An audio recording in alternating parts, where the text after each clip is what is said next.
بسم اللہ الرحمن الرحیم سبحان اللہ و بحمدہ سبحان اللہ العظیم صلی اللہ علیہ وآلہ وسلم۔ پرانے زمانے میں ایک ظالم بادشاہ حکومت کرتا تھا جس کے دربار میں ایک مشہور جادوگر تھا۔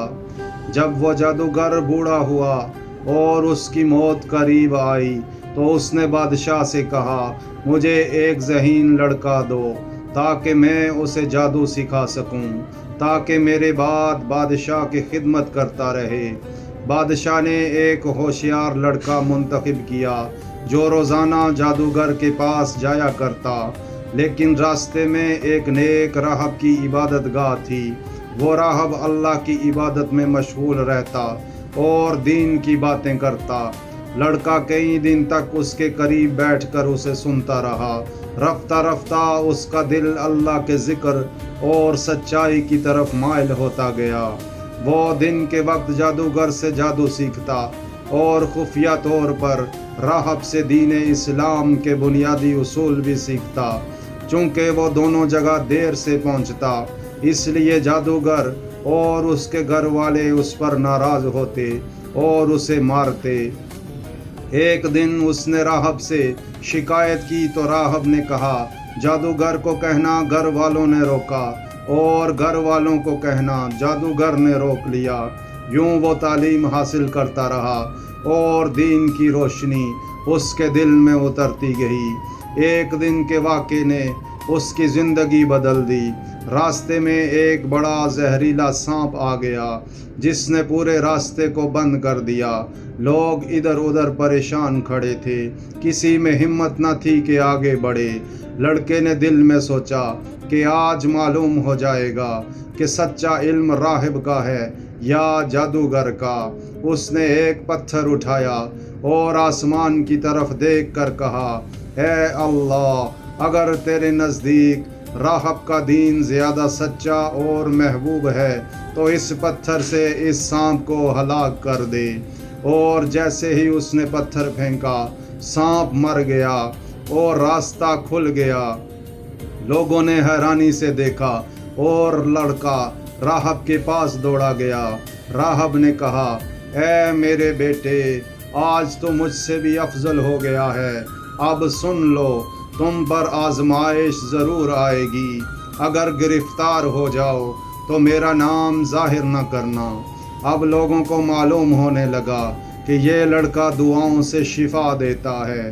اندھے دیکھنے لگے، بیمار صحت یاب ہونے لگے، سب اسے دعا کے لیے بلانے لگے۔ بادشاہ کے ایک نابینا وزیر نے جب سنا تو لڑکے کے پاس آیا اور تحفے دے کر شفا مانگی۔ لڑکے نے کہا، میں شفا نہیں دیتا، یہ صرف اللہ دیتا ہے۔ اگر تم اللہ پر ایمان لاؤ گے تو میں دعا کروں گا۔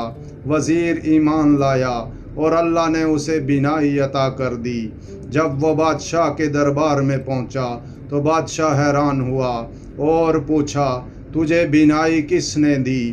وزیر نے جواب دیا، میرے رب اللہ نے۔ بادشاہ غصے میں آیا اور کہا، کیا میرے سوا بھی کوئی رب ہے؟ وزیر نے کہا، ہاں، میرا اور تیرا رب صرف اللہ ہے۔ بادشاہ نے اسے سخت سزائیں دیں، حتیٰ کہ لڑکے کا پتہ معلوم کر لیا۔ لڑکے کو دربار میں لایا گیا۔ بادشاہ نے کہا، تم اتنے طاقتور کیسے ہو گئے؟ اندھے کو بینائی دے دی، بیماروں کو شفا دے دی۔ لڑکے نے کہا، میں کچھ نہیں کرتا، سب کچھ اللہ کرتا ہے۔ بادشاہ نے کہا، تو اللہ کون ہے؟ میں ہی رب ہوں۔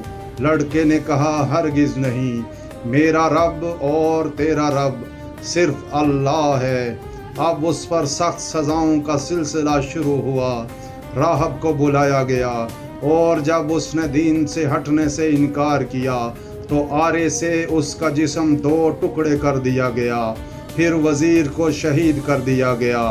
اب لڑکے کو پہاڑ کی چوٹی پر لے گئے، قتل کرنے کا حکم ہوا۔ سپاہی اسے لے گئے۔ جب وہ چوٹی پر پہنچے تو لڑکے نے اللہ سے دعا کی، اے اللہ، جیسے تو چاہے مجھے ان سے بچا لے۔ اللہ نے پہاڑ ہلا دیا، سب سپاہی گر کر ہلاک ہو گئے اور لڑکا بچ گیا۔ وہ دوبارہ بادشاہ کے دربار میں آ گیا۔ بادشاہ حیران ہوا، پھر اسے سمندر میں پھینکنے کا حکم دیا۔ سپاہی کشتی میں لے گئے۔ درمیانے سمندر میں پہنچ کر لڑکے نے پھر وہی دعا کی اور تمام سپاہی ڈوب کر مر گئے۔ وہ بچ کر دوبارہ واپس آیا اور بادشاہ سے کہا، تو مجھے قتل کرنا چاہتا ہے تو میری بات مان، ایک میدان میں سب لوگوں کو جمع کر مجھے ایک کھجور کے تنے پر باندھ، پھر میرا اپنا تیر اور کمان لے اور لوگوں کے سامنے کہہ، بسم اللہ ربی ھذا الغلام، یعنی اس لڑکے کے رب کے نام سے، اور پھر تیر مار۔ بادشاہ نے ایسا ہی کیا، تیر لڑکے کی کن پٹی پر لگا اور وہ شہید ہو گیا۔ لیکن شہادت سے جو بات لڑکے نے چاہی تھی وہ ہو گئی۔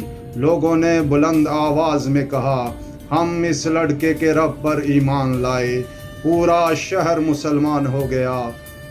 جب بادشاہ یہ منظر دیکھنے لگا تو سخت پریشان ہوا۔